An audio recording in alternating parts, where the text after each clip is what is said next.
139 दिनों के लिए ज्यादा ताकतवर हुए शनि। मित्र बुध की राशि मिथुन पर बरसाएंगे कृपा। मिथुन राशि पर है शनि की महादशा। महादशा नाथ का ताकतवर होना शुभ। दर्शक जिन्होंने पेज को सब्सक्राइब किया है, पेज के वीडियो को शेयर कर रहे हैं, लाइक कर रहे हैं और कमेंट बॉक्स में हमें अपनी राय भी लगातार भेज रहे हैं। दोस्तों, बात करेंगे शनिदेव की। शनिदेव वक्री होने जा रहे हैं। लगभग 139 दिन के लिए शनिदेव वक्री होंगे और शनिदेव के वक्री अवस्था में रहने का क्या परिणाम मिलेगा, इस पर चर्चा करेंगे। लेकिन सबसे पहले ये बताएंगे कि वक्री अवस्था आखिर होती क्या है और ज्योतिष में इसे इतनी इंपोर्टेंस क्यों दी जाती है। यदि खगोल के हिसाब से देखें, खगोल शास्त्रियों के हिसाब से देखें तो ये रेट्रोग्रेशन होना एक आम बात है। शनि साल में लगभग 140 दिन वक्री अवस्था में ही रहते हैं। लेकिन ज्योतिष की यदि हम बात करते हैं तो यहां पर यह चीज आ जाती है कि जब प्लैनेट वक्री होता है तो उसका चेष्टा बल बढ़ जाता है। पराशर जी कहते हैं वक्र अवस्था का प्लैनेट चेष्टा बल ज्यादा होने के कारण अपने अच्छे या बुरे परिणाम दोनों तरह के करने में ज्यादा जो है वो तीव्रता दिखाता है, ज्यादा तेजी दिखाता है। वक्र अवस्था में, शनि की वक्र अवस्था में खास तौर पर इस तरह के अच्छे या बुरे परिणाम इंस्टेंटली मिलते हुए नजर आते हैं।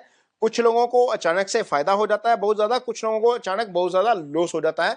यह प्लेनेट की वक्री अवस्था के ऊपर डिपेंड करता है। अब वक्री अवस्था होती क्या है? जो हमारा ब्रह्मांड है वहां पर जो दो प्लेनेट हैं जो सूर्य के बिल्कुल करीब रहते हैं वो है वीनस और मरकरी, यानी कि बुध और शुक्र। ये इनर सर्कल के प्लैनेट हैं, ये सूर्य से दूर नहीं जाते। लेकिन मंगल, गुरु और शनि ये आउटर सर्कल के प्लैनेट हैं। जैसे ये सूर्य से 120 डिग्री दूर जाते हैं ये वक्री अवस्था में आ जाते हैं और दोबारा जब घूम के फिर दोबारा विद इन 120 डिग्री आते हैं तो फिर ये मार्गी होते हैं। अब शनि जो है वो 29 जून को सूर्य से 120 डिग्री दूर चले जाएंगे। 29 जून मिडनाइट का ये समय है और 15 नवंबर को ये शनि मार्गी होंगे, फिर विद इन 120 डिग्री आ जाएंगे। इस 140 दिन के पीरियड के दौरान इसका असर मिथुन राशि के जातकों के ऊपर क्या होगा ये जानने की कोशिश करते हैं। तो सबसे पहले तो मिथुन राशि के जातक जो प्रोफेशनल लाइफ में हैं, जिनकी उम्र 25 से लेकर 45 के बीच बीच में है, वो शनि की महादशा से ही गुजर रहे हैं। आप अपना बर्थ चार्ट चेक करिए, महादशा चेक करिए, आपके ऊपर शनि की महादशा ही चल रही है। ये डेफिनेटली ये एक कैलकुलेशन है क्योंकि मिथुन राशि के जातक जितने भी हैं वो शनि की महादशा से चल रहे हैं। अब आपके लिए ये इंपॉर्टेंट क्यों है?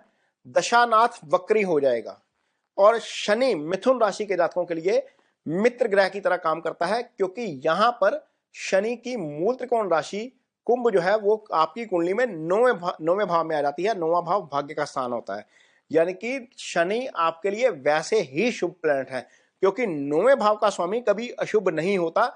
ये कुंडली का सबसे शुभ भाव है, सबसे अच्छा भाव है। अब शनि यहीं पर बैठे हैं गोचर में और यहीं पर वक्री हो गए।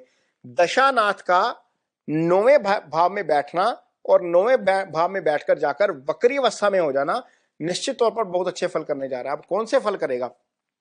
सबसे पहले तो यह है कि ये बैठे भाग्यस्थान में, आप भाग्यस्थान के फल करना चाहेंगे क्योंकि वहां पर अपनी राशि है।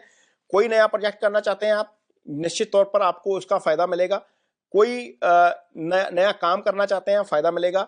जो लोग अध्यात्म में हैं, निश्चित तौर पर शनि अध्यात्म की तरफ भी लेके जाते हैं। वैसे तो केतु और गुरु लेके जाते हैं, लेकिन शनि का भी बहुत बड़ा रोल होता है और मिथुन राशि के लिए तो खास रोल होगा क्योंकि यहां पर शनि अध्यात्म वाले भाव के स्वामी भी खुद हो गए, तो ये अध्यात्म की तरफ भी लेके जा सकते हैं, आपकी धार्मिक यात्रा भी करवा सकते हैं, आपको नए नए प्रोजेक्ट्स भी दे सकते हैं और आप नए प्रोजेक्ट्स हैं उसकी एग्जीक्यूशन भी करेंगे। अब शनि नौवें भाव में बैठे हैं तो तीसरी दृष्टि कहां पर है इसकी? आपके अर्निंग स्थान के ऊपर। 11वां भाव काल पुरुष की कुंडली में शनि का भाव होता है क्योंकि 11 राशि वहां पर आ जाती है। अब यहां पर डबल फायदा हो गया, भाग्यस्थान भी एक्टिव और 11वां भाव भी एक्टिव। 11वां भाव जो है वो आपकी कुंडली में तरक्की का भाव है, 11वां भाव वृद्धि का भाव है, 11वां भाव आय का भाव है। तो निश्चित तौर पर शनि यहां पर आपके लिए आय में वृद्धि का जो काम जो करना है उन्होंने वो तेजी के साथ करेंगे। आपकी यदि प्रमोशन पेंडिंग है तो निश्चित तौर पर वहां पर प्रमोशन दिलाने में हेल्प कर सकते हैं। आप आजकल इलेक्शन का सीजन चल रहा है, कई लोग कई मंत्री या कई मंत्री तो खैर मैं गलत बोल गया, कई कैंडिडेट मैदान में हैं और वहां पर हो सकता है जीतने के बाद उनको कोई पोस्ट मिल जाए और लगभग इसी अवधि में मोदी जी अपना मंत्रिमंडल की जो है वो गठन भी करेंगे। 4 जून को जो है वो इलेक्शन का रिजल्ट आएगा, लगभग 10-12 दिन के बाद सरकार बन जाएगी और फिर कैबिनेट का फॉर्मेशन होगा। तो जब शनि वक्री अवस्था में होंगे इसी अवस्था में ही कैबिनेट का गठन होगा।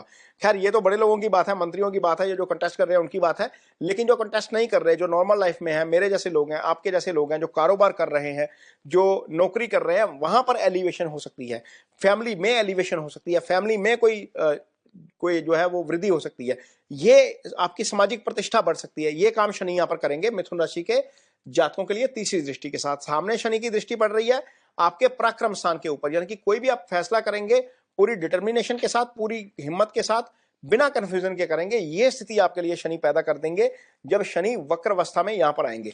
शनि चूंकि इस समय गुरु की जो है वो गुरु के नक्षत्र में चल रहे हैं, तो निश्चित तौर पर गुरु जो चूंकि फाइनेंस के भी कारक हैं, एजुकेशन के भी कारक हैं, अध्यात्म के भी कारक हैं, संतान के भी कारक हैं, तो निश्चित तौर पर इन सारी चीजों से संबंधित फलों को ज्यादा तेजी के साथ करेंगे शनि अब वक्र अवस्था में मिथुन राशि के जातकों के लिए। शनि की एक दृष्टि जाएगी आपके छठे भाव के ऊपर। छठे भाव के कारक भी शनि है, रोग ऋण शत्रु इसी भाव से आता है। यदि आपका मुकदमा कोई चल रहा है तो वहां पर हो सकता है कि शनि आपकी इस मामले में मदद करें। आपके ऊपर कर्ज है तो कर्ज से मुक्ति का काम यहां पर शनि कर सकते हैं। आप किसी रोग का शिकार हैं तो वहां पर हो सकता है कि रोग में स्थिरता आ जाए, दवा काम करना शुरू कर दे। ये चीजें शनि करेंगे। शनि आपकी कुंडली में अष्टम भाव के भी स्वामी है, क्योंकि मकर राशि आपके अष्टम भाव में होगी मिथुन राशि के जातकों के लिए। तो अष्टम भाव से संबंधित फल जो है वो आपको अच्छे मिलेंगे, क्योंकि वो महादशानाथ है। रिसर्च से जुड़ा आप अच्छा काम कर सकते हैं। अष्टम भाव छुपे हुए धन का भाव है। सप्तम भाव आपके पार्टनर का भाव होता है। अष्टम भाव पार्टनर से मिलने वाले फाइनेंशियल फायदे का होता है, तो वहां पर पार्टनर से फाइनेंशियल फायदे की आप जो है वो उम्मीद कर सकते हैं। इस तरह के फल आपको जो है वो शनि वक्र अवस्था में देंगे मिथुन राशि के जातकों को 15 नवंबर तक, 29 जून से लेकर 15 नवंबर तक। अब बात करते हैं कुछ शनि की रेमेडीज की। शनि जो है वो आपकी कुंडली में चूंकि भाग्यस्थान के स्वामी हैं, निश्चित तौर पर आपको इस ग्रह को तो खुश रखना ही चाहिए, मिथुन राशि के जातकों को खास तौर पर। यदि और इस समय महादशा भी शनि की चल रही है। यदि आपकी कुंडली में शनि केंद्र में है, त्रिकोण में है या लाभ स्थान में है, यानी कि पहले भाव में, चौथे भाव में, सातवें भाव में, 10वें भाव में, 9वें भाव में, 5वें भाव में और 11वें भाव में, ये 7 भाव हैं। 4 भाव केंद्र के हैं, पहला, चौथा, 7वां, 10वां, 5वां और 9वां त्रिकोण का भाव है, 11वां भाव वृद्धि का भाव है। यदि इन भावों में है तो आपको शनि का नीलम धारण कर लेना चाहिए। ये निश्चित तौर पर आपके लिए बहुत फायदेमंद होगा, क्योंकि वृद्धि वाले भाव में बैठा होगा तो और ज्यादा वृद्धि दे जाएगा। तो यहां पर महादशानाथ जो है वो आपको अच्छे फल करेगा। यदि नीलम अफोर्ड नहीं कर सकते, अफोर्डेबिलिटी सबकी नहीं होती, सब व्यक्ति जो है वो स्टोन नहीं पहन सकते, काफी महंगा अफेयर होता है ये, लेकिन इसके रिजल्ट अपने होते हैं। आप यदि नीलम अफोर्ड नहीं करते तो ओम शं शनिश्चराय नमः का जप जरूर करिए। इसको रूटीन में अजपा मंत्र में आप ले सकते हैं।